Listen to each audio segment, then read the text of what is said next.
Assalamualaikum warahmatullahi wabarakatuh. Perkenalkan, nama saya Rizky Panasya dengan NPM 2208 2010 051. Di sini saya akan melakukan resume materi tentang materi CRM. Baik, mulai yang pertama dari pengertian. CRM atau Customer Relationship Management adalah sebuah istilah industri TI untuk metodologi, strategi, perangkat lunak, atau aplikasi berbasis web lainnya yang mampu membantu sebuah perusahaan untuk mengelola hubungannya dengan para pelanggan. Untuk tipe-tipe CRM, yang pertama ada operational CRM, yaitu yang berkaitan dengan fungsi bisnis. Suatu perusahaan yang meliputi servis pelanggan, manajemen pesanan, invoice, billing, manajemen, dan otomatisasi penjualan. Kemudian ada yang analytical CRM, adalah suatu aktivitas yang meliputi menyimpan, memindahkan, memproses, mengartikan, dan melaporkan data konsumen atau pengguna yang kemudian dianalisis apa yang mereka perlukan. Kemudian yang terakhir ada kolaborasi CRM, yaitu sebuah aktivitas untuk menggabungkan semua komunikasi yang diperlukan, koordinasi kolaborasi antara vendor dan juga customer. Kemudian untuk tujuan CRM sendiri adalah strategi bisnis yang terdiri dari software dan layanan yang didesain untuk meningkatkan keuntungan, pendapatan, dan juga kepuasan pelanggan. Caranya adalah dengan membantu berbagai bentuk perusahaan untuk mengidentifikasi pelanggannya dengan tepat, memperoleh lebih banyak pelanggan dengan lebih cepat, dan mempertahankan kesetiaan pelanggannya. Kemudian pada CRM ada knowledge discovery, yaitu merupakan sebuah proses analisis informasi untuk mendapatkan pengetahuan tentang pelanggan. Yang kedua ada market planning, yaitu sebuah proses untuk mendukung aktivitas-aktivitas seperti product development, pemilihan kanal, dan juga lain sebagainya. Kemudian untuk customer interaction, yaitu sebuah proses yang berhubungan dengan kanal komunikasi dengan pelanggan. Contohnya adalah customer contact application, customer service application, dan juga lain sebagainya. Kemudian yang keempat ada analysis and environment, yaitu sebuah proses yang menggambarkan komunikasi dengan pelanggan dan belajar dari pelanggan. Sebagai contohnya yaitu perusahaan yang menganalisa perilaku pelanggan agar dapat menyesuaikan harga barang dan juga kualitasnya. Kemudian untuk manfaat CRM sendiri, menurut James G. Barnes tahun 2003, yang pertama yaitu memfungsikan penjualan dengan mengembangkan sejarah dan juga profil pelanggan. Kemudian yang nomor 2, layanan penunjang melalui manajemen jaminan.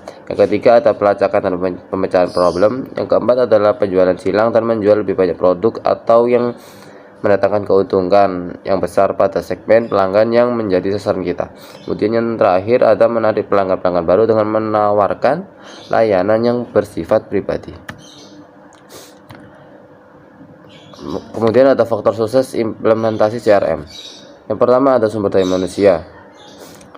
Dalam hal ini karyawan sebagai pelaksana CRM. Di dalam dimensi SDM, faktor kunci yang harus diperhatikan sebagai struktur organisasi, peran dan tanggung jawab budaya perusahaan, prosedur dan program change management secara menyeluruh. Dalam mengelola hubungan atau relasi dengan pelanggan diperlukan personal touch atau sentuhan-sentuhan pribadi dan manusiawi. Diperlukan attitude dan semangat dari dalam pelaku bisnis untuk lebih produktif dalam menggali dan mengenal pelanggannya lebih dalam agar dapat lebih memuaskan mereka. Dan ada proses, yaitu meliputi sistem dan prosedur yang untuk membantu manusia lebih mengenali dan menjalin hubungan dekat dengan pelanggannya. Kemudian ada teknologi, yaitu diperkenalkan untuk lebih memantau dan juga mempercepat optimalisasi faktor manusia dan proses dalam aktivitas CRM sehari-hari. Kemudian ada penerapan Customer Relationship Management pada perusahaan KFC. KFC merupakan kependekan dari Kentucky Fried Chicken yang didirikan oleh Kolonel Harlan Sanders pada tahun 1890 sampai 1980. KFC adalah anak perusahaan dari Yum Brands, sebuah perusahaan restoran dan yang juga membawa Pizza Hut, Taco Bell, dan Wing Street. Produk asli KFC adalah potongan ayam goreng tekanan yang dibumbui dengan resep Sanders dari 2 bumbu dan rempah-rempah.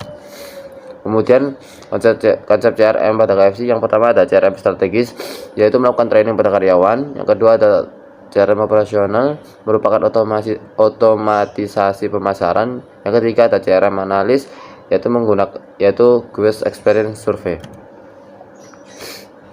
Tujuan penerapan CRM pada KFC yaitu untuk memperoleh pelanggan baru serta melakukan inovasi produk dan juga layanan. Kemudian yang kedua untuk meningkatkan nilai pelanggan dengan mengurangi biaya dan memberikan pelayanan yang optimal. Yang ketiga yaitu mempertahankan pelanggan yang sudah ada dengan mengirimkan brosur atau email letters pada pelanggan yang setia.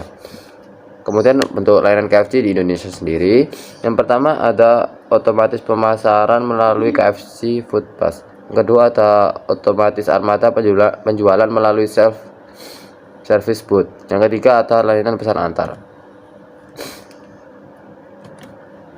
Kemudian ada juga KFC yang melalui layanannya yang berbasis web. Kemudian ada layanan langsung, yaitu menggunakan strategi customer maniak. Yang ketiga ada menggunakan layanan sosial media. Kemudian implementasi Guest Experience Survey atau GES, yang tahapan yang pertama yaitu menganalisis data survei pelanggan. Yang kedua mengolah datanya. Yang ketiga melihat masalah bergerai. Yang keempat respon masukan pelanggan melalui email yang dicantumkan. Kemudian pelaksanaannya yaitu menganalisis tren makanan terbaru. Yang kedua menganalisis kebiasaan konsumsi pelanggan terhadap produk KFC. Kemudian untuk melakukan evaluasi CRM pada KFC yaitu yang pertama melihat dan menilai tingkat penjualan semua produk termasuk penjualan dengan transaksi customer maniak. Yang kedua tingkat keberhasilan layanan prima pada program GES. Kemudian yang ketiga yaitu masukan dan kritik dari customer yang diterima KFC Indonesia dari berbagai media. Cukup sekian resume materi dari saya. Mohon maaf jika ada salah kata dan pengucapan ataupun materi yang kurang jelas. Mohon maaf. Sekian dari saya. Wassalamualaikum warahmatullahi wabarakatuh.